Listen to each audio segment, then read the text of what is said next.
Hello there, brother Bluebell, play me a tune today. The breezes on the meadow have made you look so gay.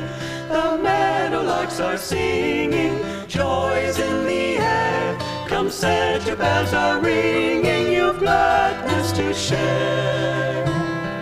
Hello there, sister Dewdrop, linger a little while. Your colors in the sunlight would make a monarch smile. What need have I for treasures, diamonds or gold? The fairest of all pleasures are here to behold. Hello there, dearest kinsmen, pebbles and laughing brooks, you timid little beetles that hide in private nooks. God made us of his gladness, come then and sing, to cure the world of sadness, so ring, bluebell ring. To cure the world of sadness, so ring, bluebell ring. To cure the world of sadness, so ring, bluebell ring.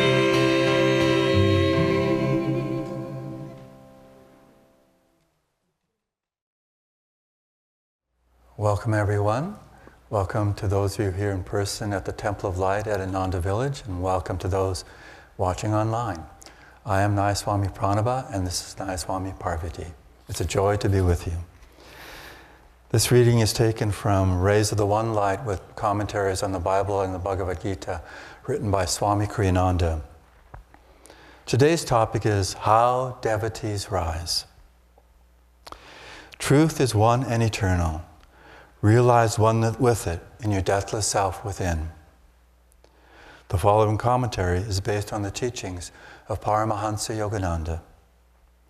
Last week we asked the question, why do devotees fall? And we considered the downfall of Judas in this context.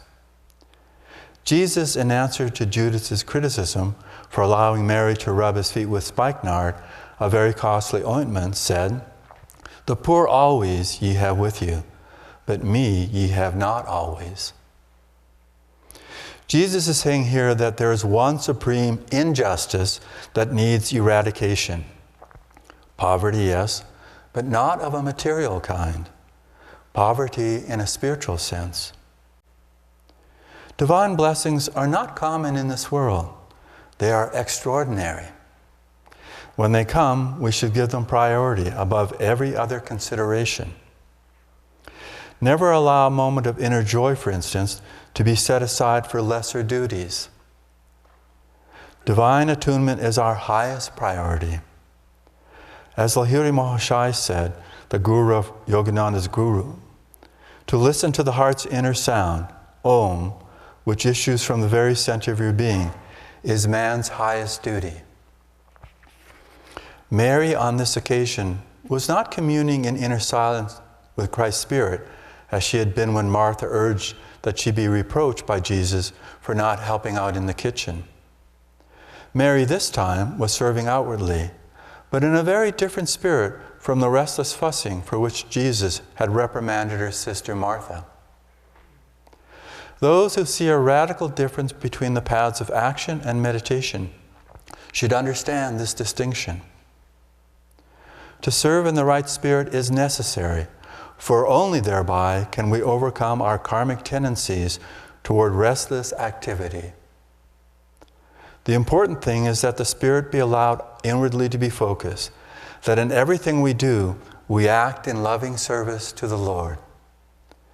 Therefore, the Bhagavad Gita says in the 3rd chapter, the state of freedom from action, that is, the eternal rest in the spirit, cannot be achieved without action.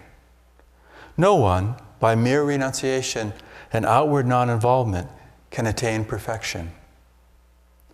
Whenever the Spirit of God descends upon you, however, remember the words of Jesus, "Me ye have not always with you." Thus, through Holy Scripture, God has spoken to mankind. Om,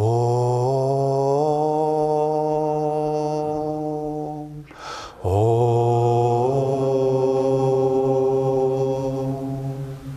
Om.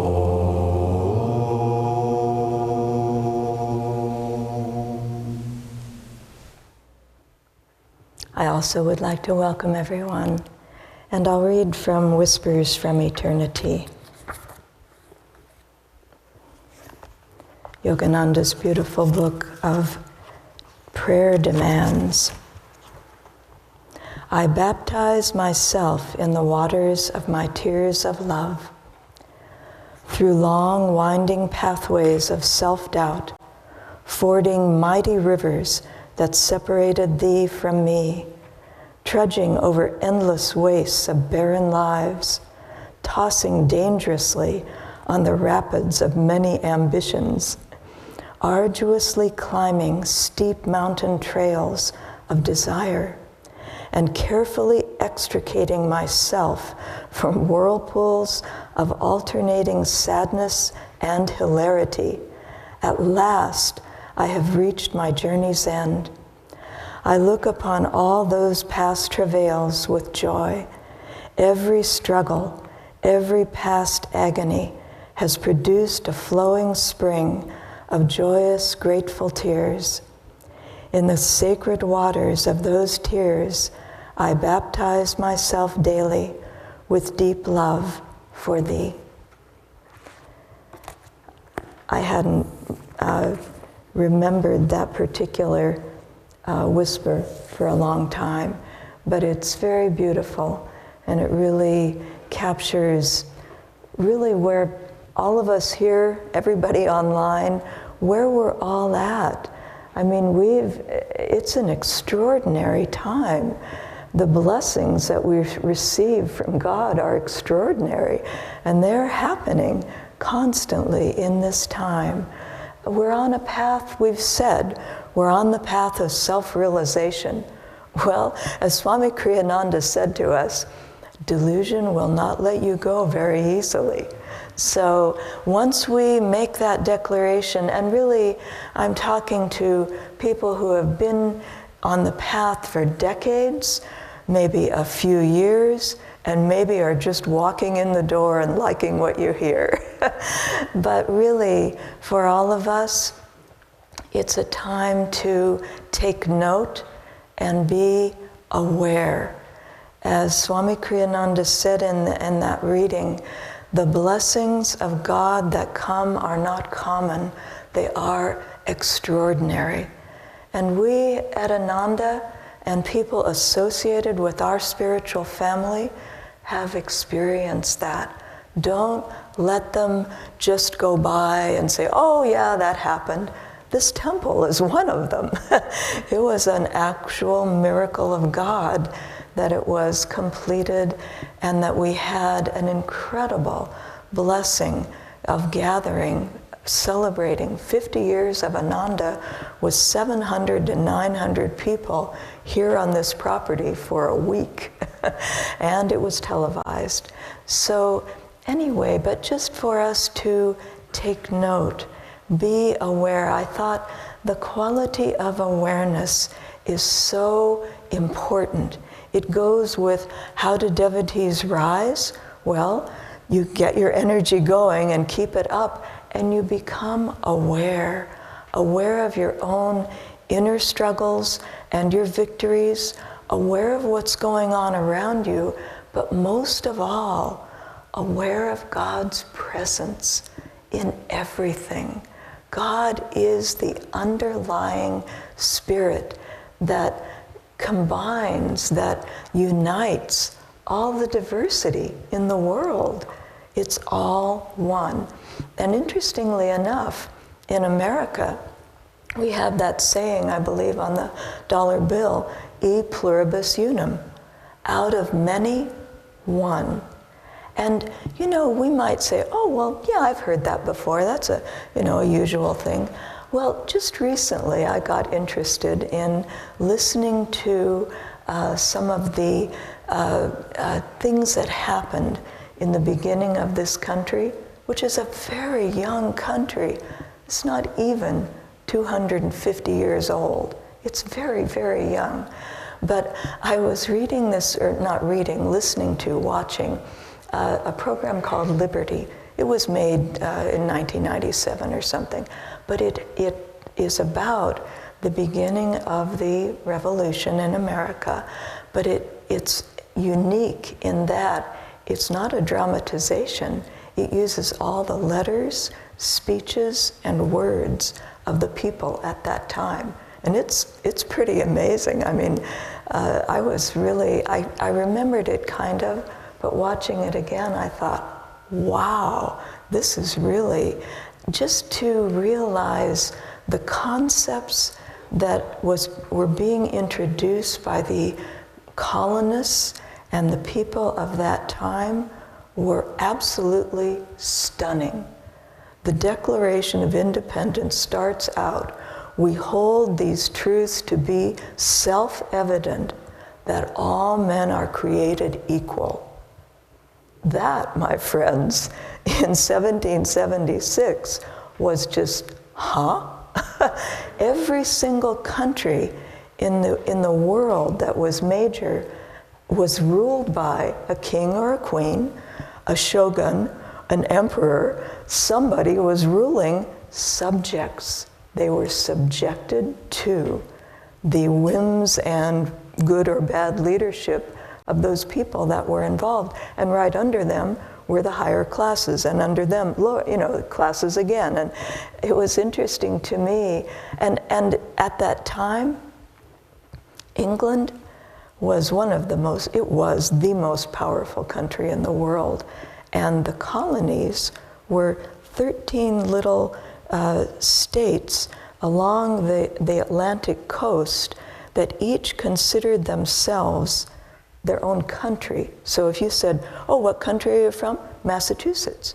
Oh, or Virginia, or New Jersey. They were so separate, but they had really enjoyed liberty for a while, enough to get a taste of that they wanted it. The people, didn't really know what that meant. But this program is very interesting because it lays out just what happened and the stages in which it happened. One, the British thought, this Declaration of Independence is laughable. I mean, really, we're the most powerful nation in the world, and you, 13 little colonies, are going to declare your independence from us?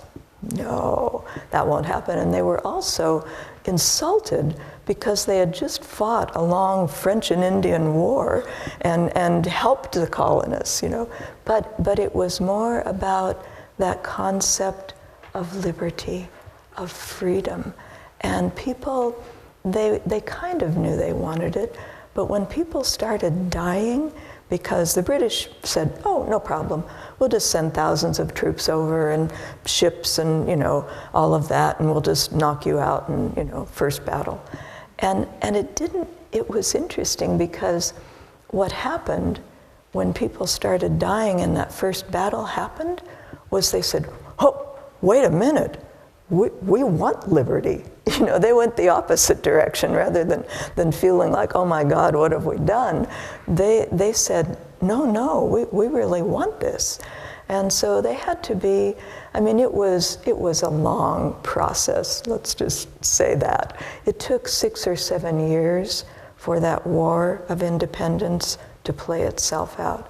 And it was not pretty. George Washington was in charge of the so-called army, which he said, "This is not an army. This is a group of farmers and tradesmen and business people, and they all have their own muskets and guns, and some of them have forklifts, pitchforks, yeah. Anyway, and they have no discipline, and they're all from separate states, and they're not an army, And so he had to deal with all of that. And interestingly enough, in his initial battles, he lost and he only, out of 9 battles, George Washington won 2, I believe, but they were decisive. And what he was somebody who wanted to have an army and confront the British, and he realized he couldn't do that. He had to become a fox, not just a commander of people, because they wouldn't be commanded. He had to make them become an army, and then he had to be foxy in how he dealt with the British. And so for a long time, after one of the major battles, he just simply got his troops together, and they just kept moving back from the British. And the British were, Howe, I think, was the general, and they were, advancing, and then the Americans would be gone. They'd see their backs, they'd move on. But what they were doing was, it was called a war of attrition, because they were using up all their supplies, the British were, as they went along. And it kept going on. And one of the speeches or the letters from the general, the British general, was, I don't understand these Americans. Every time we try to engage them, all we see are their backs. So they were but Washington knew what he was doing. And then there came a time when there was a big, decisive battle, and they won, and that kind of just opened the British up to the fact that this was not going to be a war they could win. It was overseas. They were deeply in debt. The reason I'm telling you all of this is because it kind of reminded me of how we deal with our spiritual life, in that we come on the path and we think, oh boy, I'm going to be liberated in 6 months. I've got all the techniques and the support, and now I'm living at Ananda, or I'm part of a group, or meditation group or whatever, and things are great. And then we run up against ourselves and big thing, ego, big. And so for everybody, we all laugh, because that's what it's about, It's not about winning, it's about eventually transforming yourself so that you do win the big battle, which comes after you lay the groundwork. And the laying of that groundwork, it just takes time. And you really have to pace yourself. A lot of times we'll say, this is a long distance run. And it really is, because we're talking about the battle of life is inner. It's about us transforming ourselves.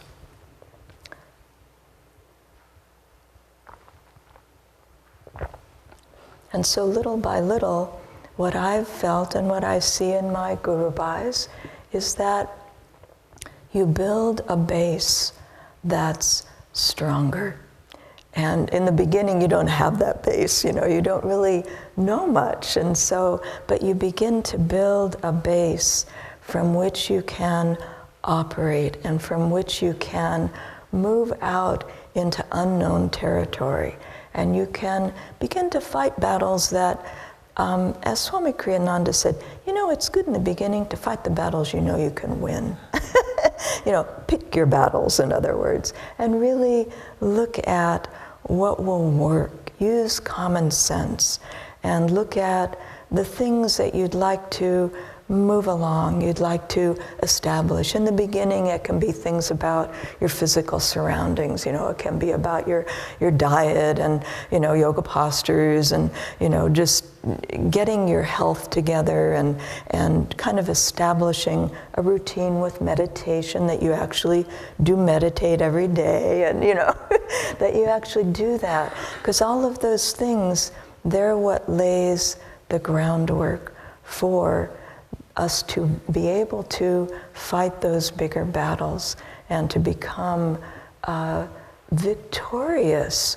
As we fight a battle and win it, it adds strength to us.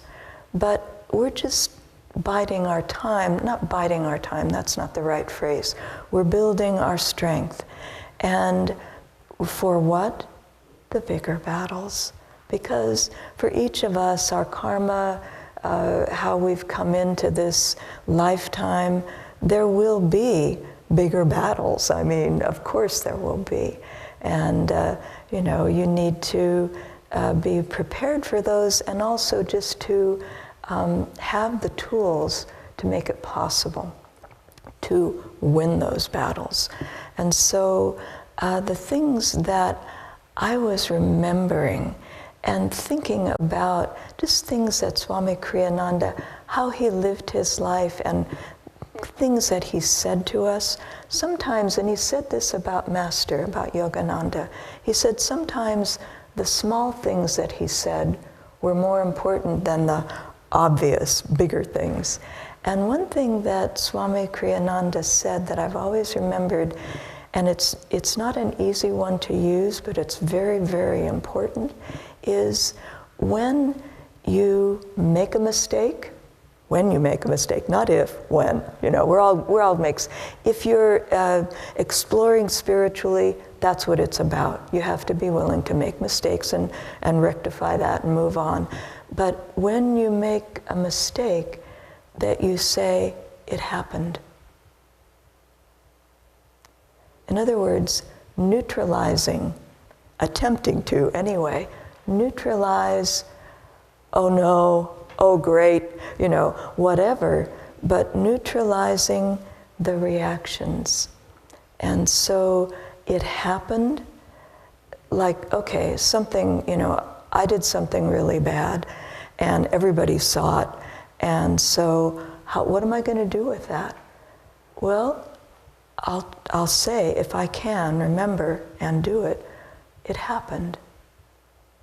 Not to excuse what you did, but to put it in a neutral space so that you can then, rather than reacting, you can then choose how to face it, how to gain from it, how to grow from it, how to move forward. And another thing, so that's a very important and useful tool. It happened. And then let's try to deal with the rest of it. In other words, if we allow ourselves, and everybody does this, down you go, guilt. Oh no, I did it and everybody saw I feel so bad and, I feel so bad, But the energy really drops. And interestingly enough, I was also remembering that when Swami Kriyananda introduced the superconscious living exercises, one of the charts that was introduced, and he talked about this, he said, when you're facing a big test, the energy is like this, the test is big, and you have to meet that to get the most out of that test. You have to raise your energy up to where it needs to go.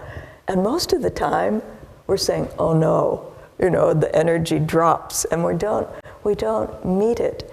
And I just want that image to kind of stick in your mind and to work with it. These are things that are not easy to do, but they really work if you can remember and start small. Small things happen, meet it. Oh, look what I did, and you raise your energy. You find if you can do that you gain the most from it. You understand the test, and you also are able to gain from it energy rather than losing energy completely. So it's a very helpful thing. And then other things which are natural are right satsang, to grow spiritually, to keep moving along, that we have, and really mainly with the guru, with the gurus, really, that they're the ones that when we're having a hard time, first, that you go and you say, Master, wow, this happened, I'm not quite sure how to deal with it, or I'm afraid, or I'm angry, or I'm really involved, or whatever it might be that's off, that's pulling the energy down, that you say, help me with this. And the next very vital part is that you have one or two friends that also will help you with that as well. Real friends, spiritual friends, that will say, okay, well, maybe here's another better way to look at this, that will come in with an energy that's really helpful. And then another one is to make a plan. Figure out what you're going to do. how will I actually deal with this moving forward? And sometimes that will come later, but if you can start the energy, think about it even, to make a plan right away, that also helps lift the energy. Your own energy lifts it up. And just to remember, one thing I've also found very helpful is to remember what brought you on the spiritual path. I know that may seem a little off kilter, but the energy with which we come on the path is also the energy which can sustain us in hard times. And so just to keep in mind how we were feeling at the time that we came on the path, and how we can use that momentum, that inspiration moving forward. I also wanted to share along the lines, because this reading brings up a couple of different points, and one of them is that idea that we need to be aware of the grace that's coming to us, of the extraordinary blessings that we are receiving, maybe every day, who knows, if we're aware. But I just was remembering this instance where we went, and it's about the man, Pastor Richard Wurmbrand, and he was traveling around California in 1978, I believe, and we went to see him, a little group of us up in Chico. He was giving a talk, and I remember at the time just feeling like the people he was talking to, I felt like he was trying to wake them up. You know, he was so strong and just, you know, trying to get them going and talking about all the people that were suffering and they should know about it. And people were just pretty quiet sitting there. So I don't know that it was working or what he felt about it. But then about a month or two later, he came to a local school in town, and a Christian school. And a whole bunch of us, because Swami had talked to us about him and just really appreciated his courage and his spiritual energy in very dire circumstances in Romania, in prison. And so a bunch of us went. Swami went, and there were probably, 60 of us that went. And they had a little dinner ahead of time, and we just, we let them know we were coming. But as it turned out, when Richard Wurmbrand went to give his talk, we were sitting in front of him because there were so many of us, and the rest of the people, the Christians, were sitting behind him from this school. And so when he spoke, the thing that really impressed me was it was a completely different talk. And he really was looking at Swami Kriyananda pretty much the whole time. I happened to be sitting behind Swami, and so it was like, wow, he's just talking to Swami. But what happened was he started talking about his experiences. And he talked about things that were like listening to, the sound, that comes, and it's of Jesus. And then he told a story, very brief, about a man who was very old and was still in prison in Romania. And he said, this brother could be free today if he said 3 words: I deny Christ. And he said, and I thought he'd take off in a totally different direction, but he said, and that brother, he can't do that, because you see, he is Christ. He's become that. So who is to deny who? I mean, I was sitting there going, whoa, what is he saying? He's a Christian, this is not how Christians would talk. But it was I found it deeply inspiring. And at a certain point, he kind of came to, and he looked at Swami, and he looked at all of us, and he said, are all the women in your community beautiful? Are they required to be beautiful? And Swami laughed, and he said, no, they become so. they become so.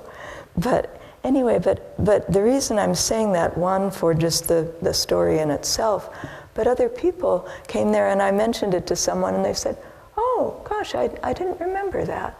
I was like thrilled. It was so inspiring. But another person from Ananda said, no, I don't really remember all of that. Anyway, be aware. I mean, maybe that was just for me, for Swami, for a few people. I don't know. But be aware of what God is giving you and the miracles and the blessings, the grace that's happening all the time.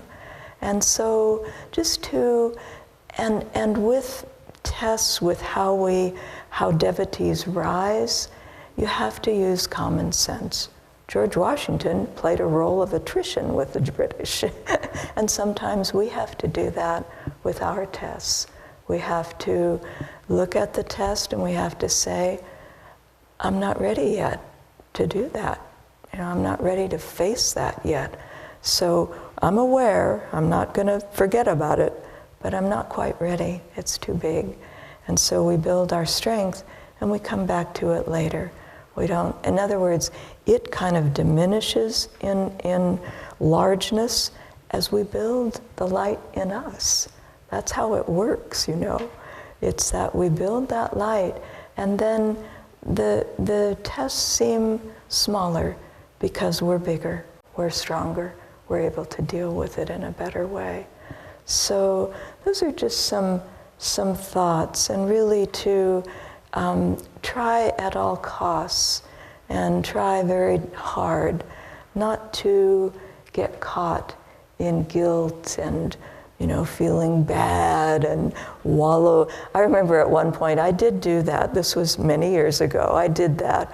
And I thought, okay, so now you've got to crawl back up out of this hole. You dig yourself down into a hole, and then mentally you have to lift yourself back up again. So you can do as you like, but nice to bypass the deep holes and just keep going. And quite frankly, the deep holes they're almost inevitable. We'll make the mistakes. It's how we learn. But to know that we are incredibly blessed in this lifetime. We have a path that is clear, that is loving, that is supportive, that you have Guru Bhais all over the world to help people in their spiritual lives. So take advantage of it all. Enjoy your spiritual life and be very aware of those spiritual blessings that are happening for you all the time, every day. Home is a green hill, home is a wind, blowing betrayal far, far away. Home is the knowledge heaven is near. Home's the end of the fray. Home is my heart's land, home's where I am. Nothing can dim the light of my soul. Home is forever, home is today. Home's a heart that is whole. Often I dream that life is a play, laughter forever and skies never gray. But when I'm silent, freed from all care, I discover my home's everywhere. Home is a green hill, home is a wind, blowing